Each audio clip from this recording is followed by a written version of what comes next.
Salam alaikum, bonjour tout le monde.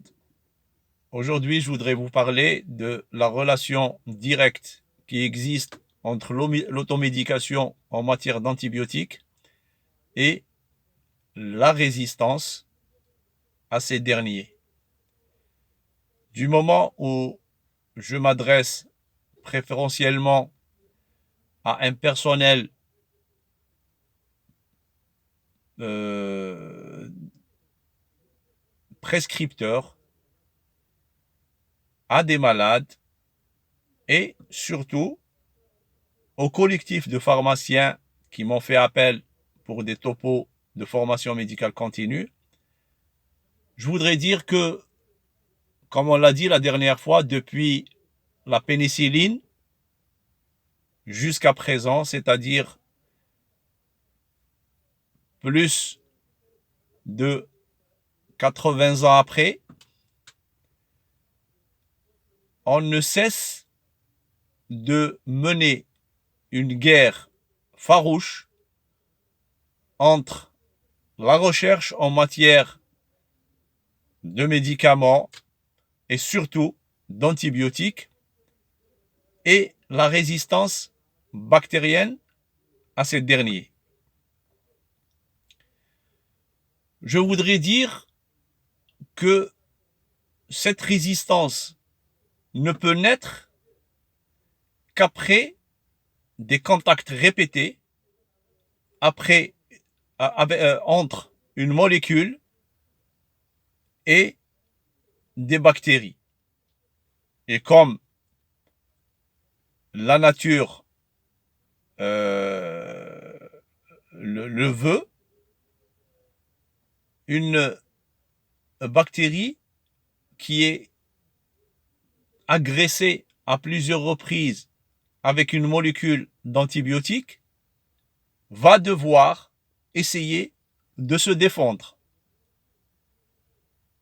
Après 1, 2, 3, 4 contacts, plusieurs contacts avec la même molécule, la bactérie va apprendre à se défendre contre cette dernière en,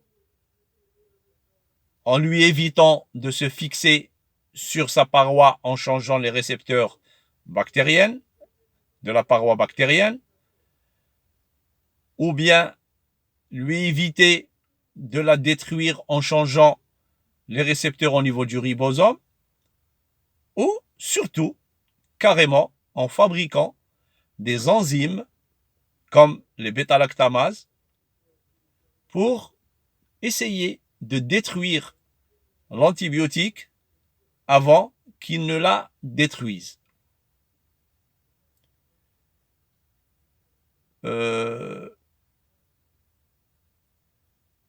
La recherche en matière d'antibiotiques doit toujours essayer de trouver des solutions pour contrecarrer cette résistance. Bien sûr, en fabriquant d'autres molécules ou bien adjoindre des inhibiteurs de ces enzymes, de ces bêta-lactamases, à l'antibiotique lui-même. C'est-à-dire que l'inhibiteur va essayer de désactiver l'enzyme fabriquée par la bactérie et l'antibiotique va agir sur la bactérie. Pratiquement, système missile sol-sol et antimissile.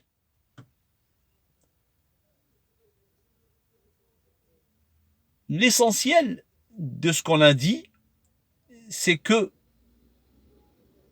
la lutte contre cette évolution de la résistance doit venir de nous.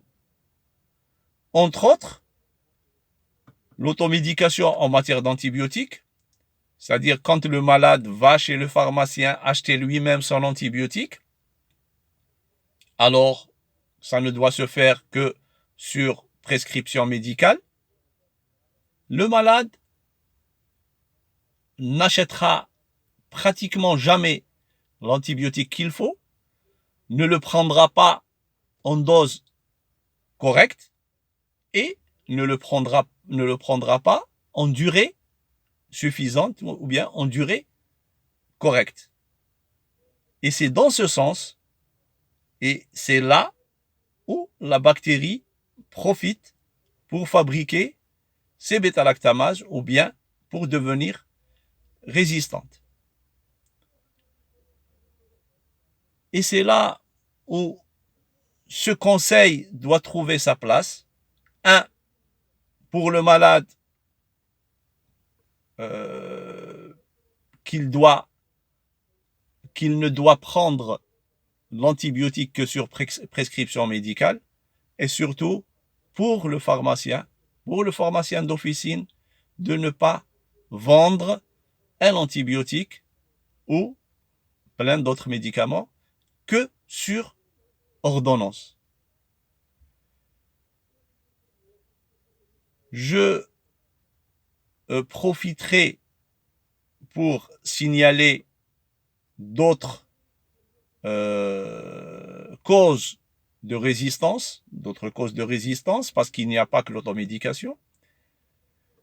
Parfois, d'autres causes insensibles, c'est l'antibiothérapie vétérinaire, pas mal d'élevage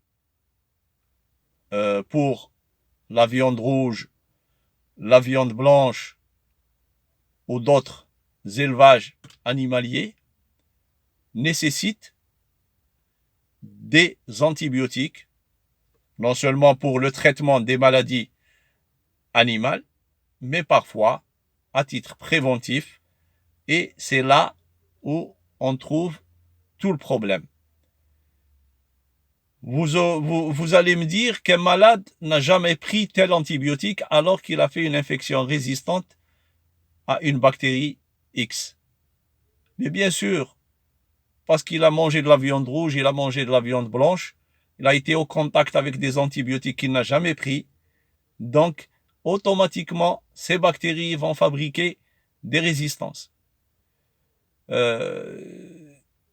Il y a aussi, quand on utilise plusieurs fois un antibiotique sans alterner avec d'autres familles, ça fait beaucoup de résistance. Quand on prend des antibiotiques sans les règles qu'il faut, c'est-à-dire en durée ou en dose insuffisante, on fabrique des résistances. J'aimerais bien que nos amis pharmaciens et nos malades prennent ce conseil en considération, parce que c'est un conseil qui va sauver beaucoup de malades. Je m'arrêterai là pour aujourd'hui. Je vous remercie et à la prochaine.